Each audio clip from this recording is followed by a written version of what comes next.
Welcome to ComfortTV.channel news, bringing you verified and balanced news from Nigeria and around the world. I am Faith Kevin. Thanks for joining us this morning. In the headlines, Abia bans traditional birth attendants, fixes more health centers. 2 Brazil returnees excrete 116 wraps of heroin, cocaine in NDLEA custody. Okonkwo accuses President Tinubu of selective action in River State crisis. Nimet predicts 3-day rain, thunderstorms from Monday. Uzodje Obiuko gets nod as Abia commissioner designates. On business news, food prices decline and erratic market trends. On the foreign scene, Kemi Badenoch condemns UK recognition of Palestinian state. Amazon faces U.S. trial over alleged Prime subscription tricks. And on sports, Nicholas Jackson's Chelsea journey comes to a quiet end. In the news, former Rivers State Administrator Vice Admiral Ibok-Ete Ibas, retired, has dismissed moves by the Rivers State House of Assembly to probe government spending during the 6-month emergency rule, describing the exercise as a fool's errand. The Ibas, who handed over on September 17th, following the reinstatement of Governor Siminalayi Fubara and other elected officials, insisted that the Assembly lacked the authority to investigate his stewardship since it neither appointed him nor supervised his tenure. The Assembly, presided over by Speaker Martin Amewule, had during its first plenary after resumption resolved to examine expenditure from the Consolidated Revenue Fund, contract awards and other spending carried out under Ibas's administration. Records show Rivers State received about 254.37 billion naira in federal allocations between March and August, with more than half of that sum coming from the 13% oil derivation fund. Responding through his media aide, Hector Igbikobu, Ibas argued that the probe attempt was misplaced. Igbikobu explained that when it was said that they were going to probe the tenure of the administrator, the question to ask was whether it was the Assembly that had appointed the administrator. He added that the point to note was that commentary was free and that people could not be stopped from making comments. He further observed that the House of Assembly had been on break for a very long time and had therefore been unable to discharge its functions for such a period. He stated that now that the lawmakers had resumed, they had to make an effort to carry out their functions, and it would seem to be their right to probe what had gone wrong in the state. He added that nobody could stop them from probing what they perceived to be their functions within the state. However, he questioned again. He further pointed out that since the administrator was appointed by the president, it followed that the administrator acted for and on behalf of the president. He added that when one considered that the administrator was supervised by the National Assembly, it meant that probing the administrator would invariably amount to probing both the administrator and the National Assembly. The 6-month emergency rule was declared by President Bola Tinubu on March 18, following a protracted power tussle between former Governor Nyesom Wike and his successor Fubara. It suspended all elected officials in the state and placed administration in the hands of Ibas until the order was lifted last week. Abia state government has commenced moves to ban traditional birth attendants from operating in the state, following the revitalization of more primary health centers in all the 17 council areas. Governor Alex Oti, who stated this while commissioning the Okpuhumpa and Umuenyerialai PHCs in Bende Council area, noted that one of the major causes of maternal mortality is the delivery by unskilled workers, which includes traditional birth attendants. He disclosed that the revitalization of the 2 PHCs marks the end of over 24 years of total negligence on the health and welfare of the people, noting that he came to power to change the narratives. The governor explained that the revitalization of the 2 health centers brings the total to 42, while the remaining HPHCs will be done in the next week to complete the 50 PHCs built to be. Oti, who was represented by the Commissioner for Health, Professor Enoch Ogbonnaya Uche, stated that his government is not only building or renovating primary healthcare centers, but also equipping them with world-class healthcare infrastructure. The governor also stated that Nigeria contributes to 29% of maternal mortality in the world and urged the people to patronize the PHCs, stressing that the state government plans to arrest anyone patronizing traditional birth attendants as well as the attendants themselves. He disclosed that approval has been granted for the establishment of an isolation center at the popular Uzuakoli Leprosy Center to care for isolation cases. In their separate remarks, Indigenes of Alai and Special Advisor to the Governor on Media and Publicity, Mr. Ferdinand Ekoma, and the Chairman of Bendel Council Area, Diking Nwabunkonye Basi, urged the people of the two areas to own the projects and protect them from vandals. Also speaking, the Health Authority Secretary of Bende Council Area, Mrs. Glory Ihedibo, and the traditional ruler, Umwenyere Alai Eze Ignatius Uche, thanked the government for not only renovating their health facilities in Umba and Alai and assured him of their support. Two Brazil returnees of former Sunday and Ukachukwu Frank Ikechukwu have excreted a total of 116 wraps of heroin and cocaine they ingested after days in observatory custody following their arrest by operatives of the National Drug Law Enforcement Agency NDLEA at the Murtala Muhammad International Airport MMIA Ikeja, Lagos. One of the suspects, 46-year-old Ofoma, was arrested on Tuesday, 16 September 2025 at Terminal 2 of the Lagos Airport upon his arrival from Laos, Brazil on an Ethiopian Airlines flight. He was taken for body scan which confirmed ingestion of illicit drugs. Ofoma had left Nigeria for Brazil on 3 September to courier the consignment to Lagos for a reward of $2,500 upon successful delivery. A swift follow-up operation was conducted at Eliata Hotel in Amuwo, Dofin area of Lagos, where Ofoma was instructed to meet Nweke Jude Chukwudi, who was designated to oversee the excretion of the drugs at the hotel and recover them. The 55-year-old Nweke was arrested in the process. A total of 111 wraps of heroin weighing 1.452 kilograms were ingested in 8 excretions by Ofoma. Similarly, another Brazil returnee, Ukachukwu Frank Ikechukwu, was arrested at the Lagos airport during the inward clearance of Ethiopian airline passengers from Brazil via Addis Ababa on Friday, 19 September. He was taken for body scan, which confirmed illicit drug insertion.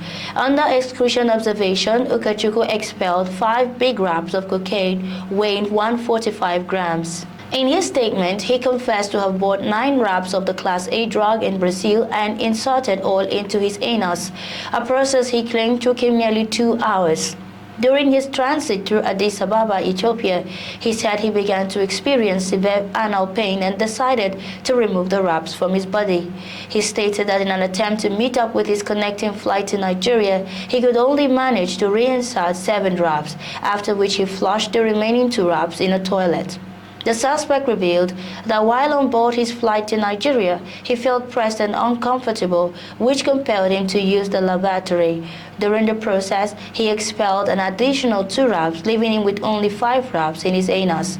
He claimed to have been into clothing business before traveling to Brazil in 2017. After thorough search, 2 big parcels of white crystalline substance that later tested positive to methamphetamine with a gross weight of 1.40 kilograms were recovered from Okonkwo Ebere Teresa, who was taken into custody after aviation security officers of FAN, in collaboration with NDLEA operatives attached to the screening point of Terminal 2 of Lagos, arrested her. With the same vigor, commands and formations of the agency across the country continued their war against drug abuse, sensitization activities to schools, worship centers, workplaces, and communities, among others, in the past week.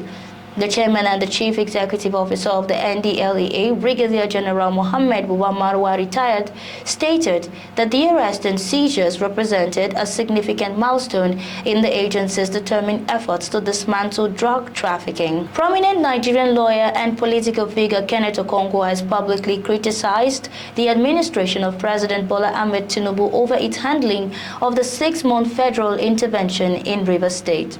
Okonkwo, a member of the opposition coalition, expressed concern over what he described as a lack of accountability and transparency during the emergency period.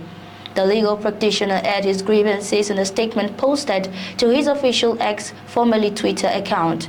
His comment comes just days after the federal government formally ended the emergency rule and reinstated the democratically elected leadership of Rivers State. While the decision to lift the emergency was widely welcomed, Okonkwo raised serious concerns about the lack of tangible outcomes during the 6-month intervention. In his post, the lawyers questioned the federal government's failure to prosecute or even arrest individuals allegedly responsible for the sabotage that triggered the takeover.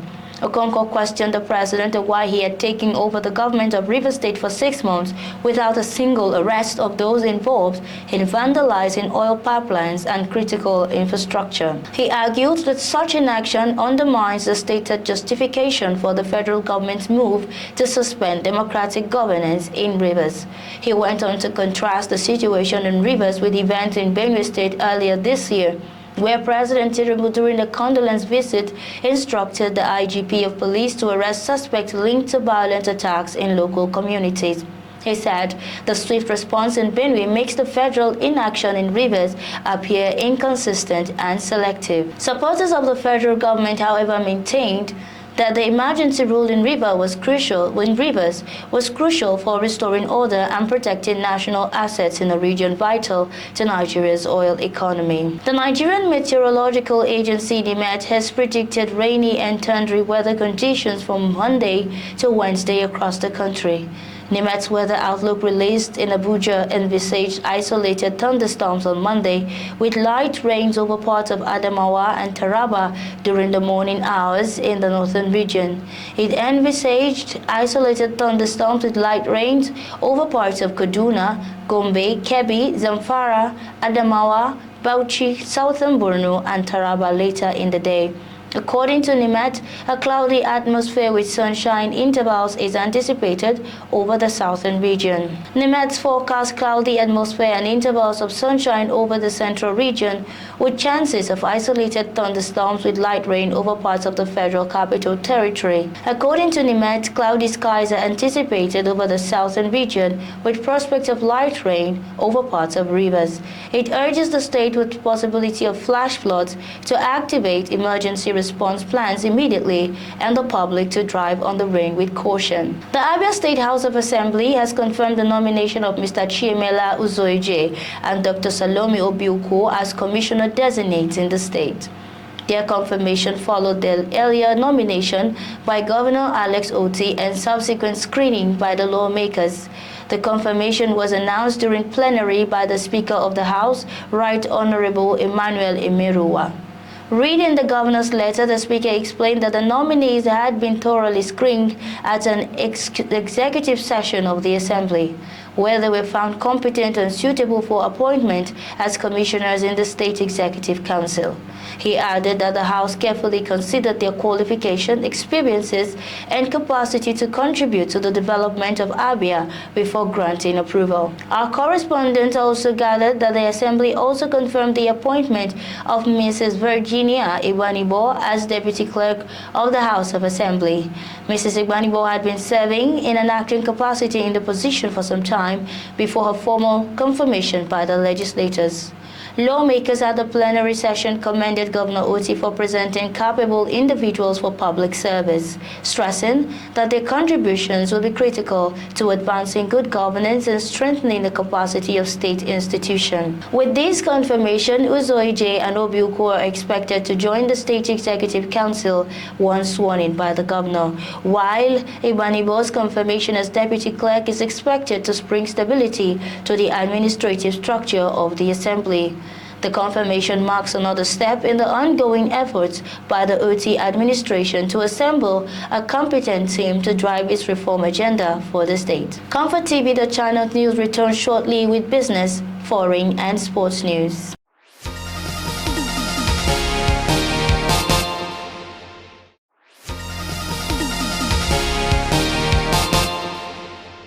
Many thanks for staying tuned. This is ComfortTV.channel's news. On business, markets in Lagos and other key cities have recorded a marginal reduction in the prices of some staple foods, offering temporary relief to consumers grappling with months of steep inflation. However, market data reveal conflicting trends, with gains in affordability for some items offset by fresh surges in others, leaving traders and households uncertain about the outlook. Since February, the prices of several staple items have eased following increased supplies from farmers who have commenced harvesting. The most notable reduction has been in onions, with the cost of a big bag plummeting by 43.2% due to a wave of fresh arrivals from northern producing states.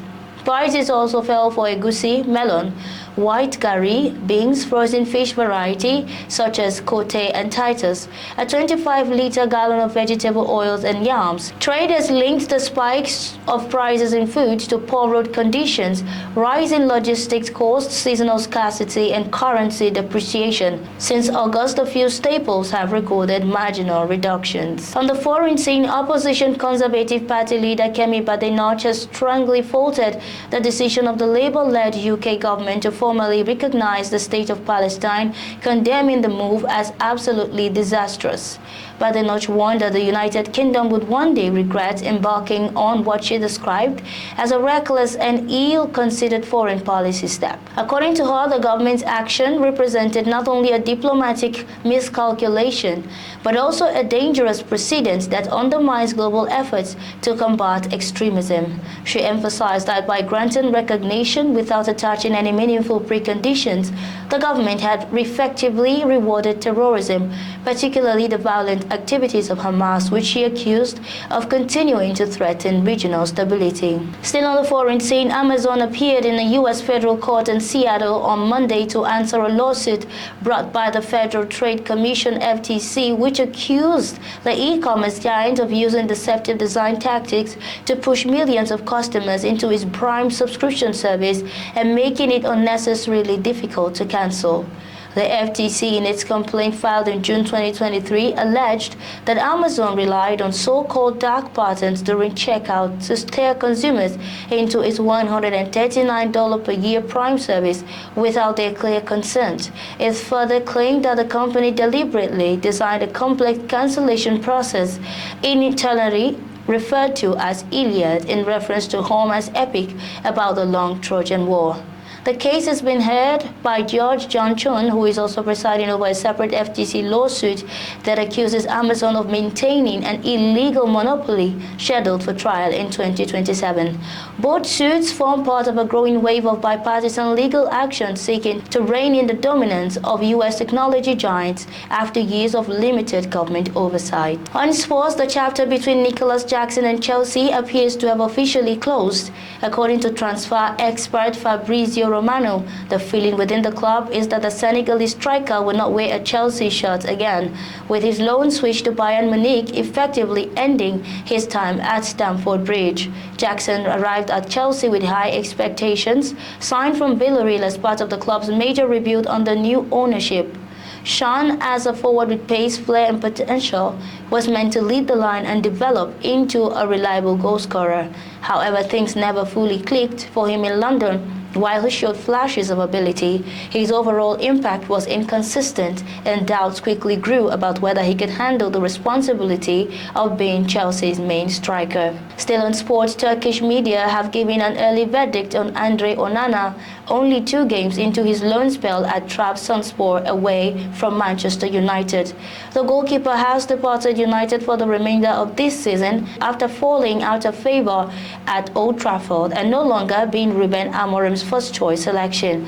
His last appearance for United before leaving for Trabzonspor was against Grimsby Town in the Carabao Cup second round, where he was culpable for both goals United conceded in a 2-2 draw before Amorim's side crashed out on penalties in one of the club's most shocking ever results. And that's our news bulletin for today. But before we go, here is a recap of our top stories. Abia bans traditional birth attendants, fixes more health centers. 2 Brazil returnees excrete 116 wraps of heroin cocaine in NDLEA custody. Okonkwo accuses President Tinubu of a selective action in River State crisis. NIMET predicts 3-day rain, thunderstorms from Monday. Uzoije Obuko gets nod as Abia Commissioner designates. On business, food price decline amid erratic market trend. On the foreign scene, Kemi Badenoch condemns UK recognition of Palestine state. And on sports, Nicholas Jackson's Chelsea journey comes to a quiet end. Thanks for watching. For breaking news, exclusive interviews and more, follow us online at ComfortTV.channel on all platforms. Remember to like and share our videos, subscribe to our channel, and click on the notification bell so you don't miss out on any updates. I am Faith Kevin. Until next time, stay safe, stay informed.